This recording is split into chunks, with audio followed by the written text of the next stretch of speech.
magic. All right, thank you all for coming. Head coach Sean Lewis will start us off with an opening statement. First and foremost, really want to say thank you to all the fans that made the trip to Happy Valley. It was awesome, especially our students. We had a busload that sold out in a matter of hours that came out, supported us. It was great to look up and in court of the stadium to see our gold and to see our fans and the support that we had. Obviously, wish that we put on a better performance for our fans and for our community and for our school. The score does not reflect the strides and the growth that our program has made, and looking forward to the next opportunity that we have this week down at Ole Miss. The punting situation, do you plan on having Trickett continue to kick for the foreseeable future, or like what's? Yeah, I was pleased with what Trickett did. Obviously, there's the one that he shanked off his foot that ended up putting our defense on the 31-yard line there, which we can't have, and he knows that. But as a whole, for his first time doing it, he did a fabulous job. I mean, there was one kick where he pins him on the 2, another kick where he puts the ball on the 7-yard line, a yard from the boundary, another one that he drops on the 19. And until Derek gets healthy, he's doing a good job, and he'll settle into that role. And again, for first time doing it and everything that we're putting on his plate as a true freshman to go into that environment and execute the way that he did was phenomenal. And for him to be perfect right now every single time that he goes out for a field goal and for us to get points out of that, really, really pleased with what he's doing. Is Derek getting closer, or what's this situation? Yeah, it's day by day, and again, he's so good at what he does. It's one of those things that I don't want to rush it back and have a setback. So he's on his timetable, and when it's right, it'll be right. And again, the medical people give me the clearance on that. They haven't given me the clearance yet, so we build the plan based off what we have. What about Jim Jones' status? He was on the sideline, Mm-hmm. up, ready to go. Yeah, he went through warm-ups and didn't just quite feel 100%. So, again, didn't want to rush him back and want to make sure that that's right so that when he is good to go, those early season injuries don't become nagging things. If we can get them to where they're to 100%, feeling confident and feeling good so that they can fly around and play, we're going to be smart with that so that, we don't, just to win one battle, don't lose sight of the overall goal. And Miles Washington is the same way. If we're going down this road, Miles Washington's the same way. But again, Jim and Miles are doing a great job, and I expect them to do more this week in practice. And barring any setbacks, hopefully this will be the week that we get them back on the field. Are you kind of going off what you just mentioned? Are you the type of coach that are you looking to be if there's any doubt whatsoever, this is a non-conference game, our real season, quote unquote, starts in 2 weeks, or? No, I mean, every game, every opportunity that we have, we want to go out and we want to compete and we want to win. So it's not a matter of it's non-conference, it's conference or anything like that, or this is, the preseason and the real season's coming. Every opportunity that we get, because the numbers are so limited of the chances that we get to play, which makes football so great. I forgot who I was mentioning. It might have been Ty on the radio show last week that it's football's so unique because you spend most of your time training, preparing for only 12 guaranteed days. So we want to maximize the 12 opportunities that we have. So there is no, hey, this is a money game and we're going to get a check and we're going to get out and we're going to get healthy. That doesn't live here. We're not about that life. I don't understand that school of thought. I never will. And we're going down to compete. And those that are healthy and that can help us win, we're going to go down, we're going to play, and we're going to win. You mentioned the 24-hour period after the game. Yep. What were kind of your takeaways during that time? The biggest thing is that, again, as you go back and you watch the tape, the penalties, the self-inflicted wounds, the missed assignments, we need to continue to clean that up. And we took a moment as a staff to kind of reflect on the way that we're preparing, because it starts first and foremost with us. And if we keep doing the same things through preparation and that doesn't change, right, to where, hey, I'm sitting here each week and saying, hey, we got to limit the penalties. And we have 15 penalties against Howard, and we still have 10 penalties against Penn State, 3 of which are the 15-yard variety. We have to assess what we're doing. So we made some assessments. We're going to make some changes this week, and hopefully that will lead to the results that we desire. Because again, I'm more about the preparation and the daily habits that we had lead to the results and the outcomes. So it was more just reassessing and kind of having a in the military they call it an after-action review, and we do that each and every single Sunday to see how the preparation had led to the outcome of what happened. And there's some good takeaways, some good lessons that we discussed as a staff yesterday that I'll keep in-house, and we'll make those changes going forward, and hopefully that will lead to the desired outcome, because we go about our work Sunday through Friday so that Saturday can be a day for the kids where they can execute better, because we have a staff put them in a better position to be successful. Did any individuals or any position groups maybe jump out at you? I was really pleased with the effort that Dalton Hicks had, and with Jim being down, for him to step up. And if I'm not mistaken, he led us in tackles on that day. And for him to not only have his role elevate on the defensive side, but for him not to drop off at all in special teams. I mean, he's a young man that he played well over 100 snaps and loves the game of football and did a fabulous job. So he stood out. The defensive backs continued to do a really, really good job. Obviously, Elvis shows up week in and week out, had an interception right there at the end of the first half that, we should have done a better job converting in the red zone as an offense. And you go in there and you score and you knock that in. Now it's 21-14. You're getting the ball back coming out in the second half, and it's a completely different ball game. Jamal Parker plays at an exceptionally high level. KJ Sherrill, to see his fight, his desire in that fourth quarter when the run breaks out, to see the fight that he has and the respect that he has for the game of football, to chase that guy down and to give us another opportunity to play defense speaks volumes. That action says more than anything that I could possibly say. The O-line I thought continued to battle. They continued to learn and grow in that environment as well, and it was a good test for where they are at and the continued growth that they need to have. And I was pleased with Woody's overall progress as well. I mean, I know it didn't show up in the stat sheet, but in our grade sheet, which is the #1 barometer of the success that he's having, he graded out as high as he ever has in the 3 weeks that we've been together. So we're making strides. And again, I know in-house that we are better than what the score said. Unfortunately, the score is what matters at the end of the day, and we need to be better so that everyone outside our family knows the growth and the strides that we are making. How did Woody come out of that physically? He's good. First game of the season that you had more pass attempts and rush attempts. Was that more a product of being down earlier in the game? I mean, you guys hung in for most of the first half. We did. Or was that more of, are you guys shifting more like to the pass than the run? No, it's the beauty of what our offense is that we're going to take what the defense gives us, and we philosophically and wholeheartedly believe that if we are patient enough to take what they give us, that eventually they'll give us the game, And so it's just one of those things where the opportunities and the fronts that they presented lend it more towards us to throw the football, and the beauty of what we do, that I know that as time goes around, there'll be more pictures that lends itself to the run game, and it'll all, at the end of the day, it'll balance up, and we'll have a nice balanced attack, which is ultimately what you need to have so that you're not like a boxer playing with one hand tied behind your back. Seeing what some of the other teams were able to do this weekend that were in your role, you get another shot at it this week.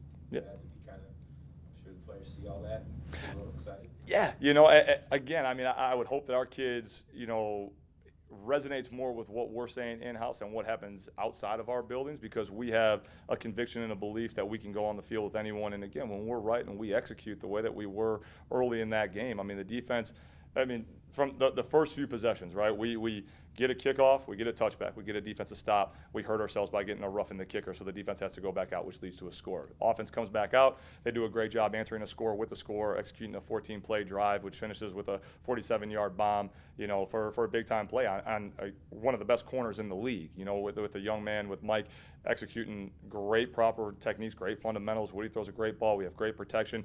That is, again, all of us, all pieces working together in tandem. And then to turn around and for the kids to believe that we had a look that we confirmed on the surprise onside and the opening kickoff. Hey, we're going to execute it. The kids believe that we're going to go execute it. Colt makes a great play on that as well.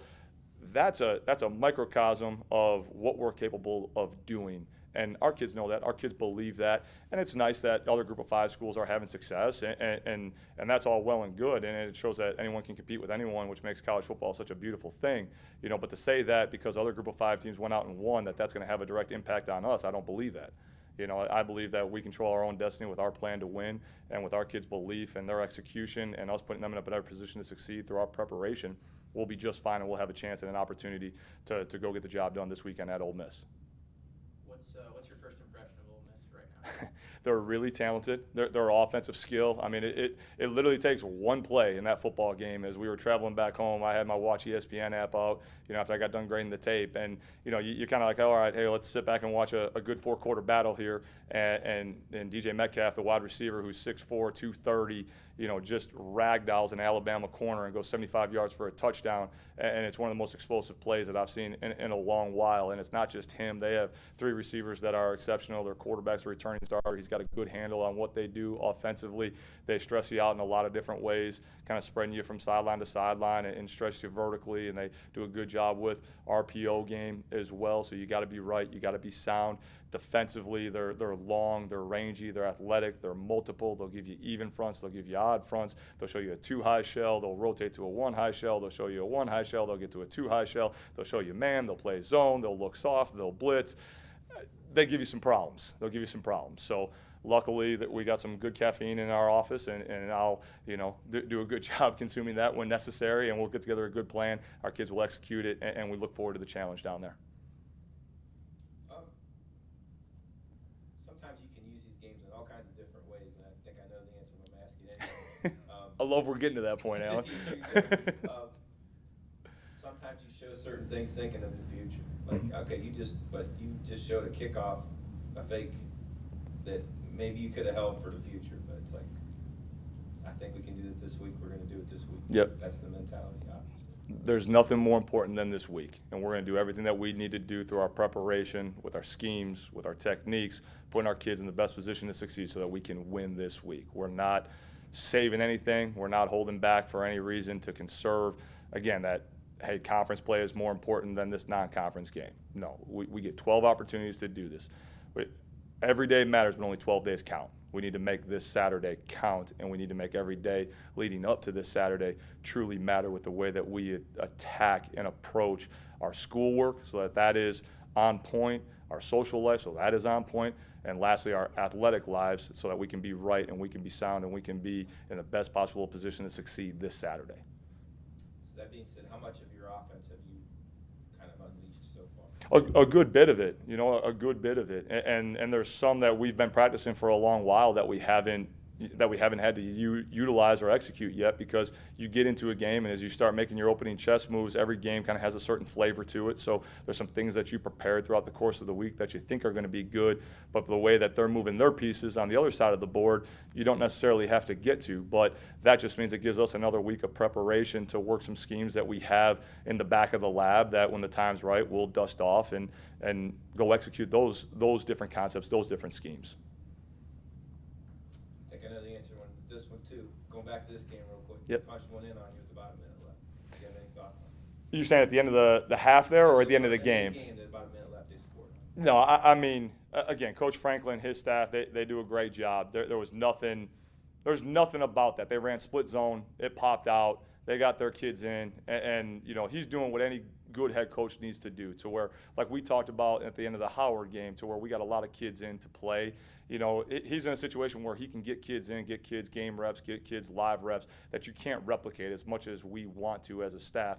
It's our job and it's our responsibility to continue to fight and finish and keep them out of the end zone. That has nothing to do with Penn State. That has nothing to do with Coach Franklin. That is what it is, as much as I hate that saying.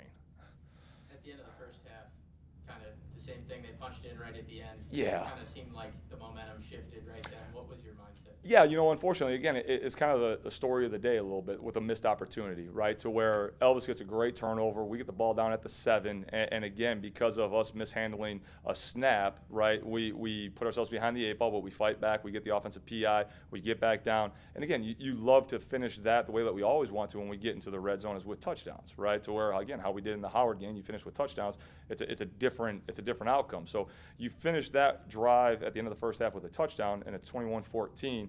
And then you turn around and you execute a proper kickoff with them having 2 timeouts. They'll get the ball back with roughly 34 or 24 seconds, right? Now there's a choice to make to where they probably kneel it out, and you go into the half and it's 21-14, right? And you're getting the ball back to start the second half and you feel much differently. In reality, we don't capitalize on that opportunity, and the defense putting us in a great position, and we settle for 3. We'll take the points. That's all well and good. When they go out, like I discussed, trick has been automatic, which is the way that team needs to be. So we get 3, and again, we decide to do a sky kick that we mis-execute, which again, we need to assess if that was the best decision and everything. So they force us to re-kick.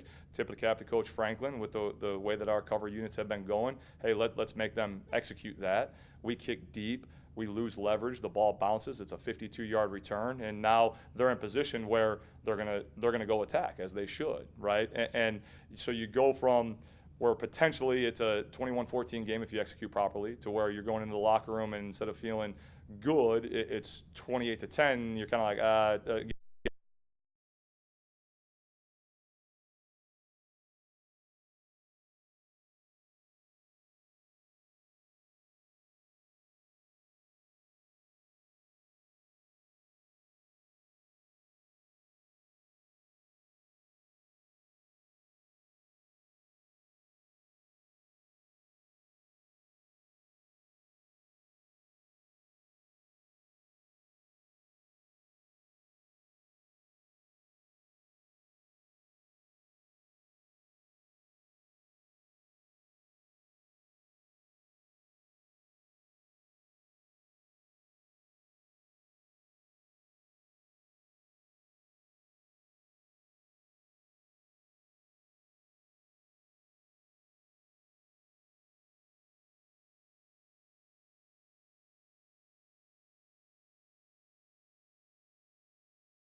what's going to become the expectation. You mentioned KJ and his chase down. Is there anybody else that you saw really rise up when things got out of hand and kept playing? And Yeah, you know, KJ, Jamal, Miles Daniels did a heck of a job. Nick Faulkner did a heck of a job. I thought Woody battled all the way through. I was really, really pleased with Dustin Crum when he came in, the way that he executed. He did some things that were first half adjustments that he then goes and executes, which tells me that it's really important to him. You know, and those guys really stood out. Nothing else? Cool. Thank you. Awesome. Thanks, guys.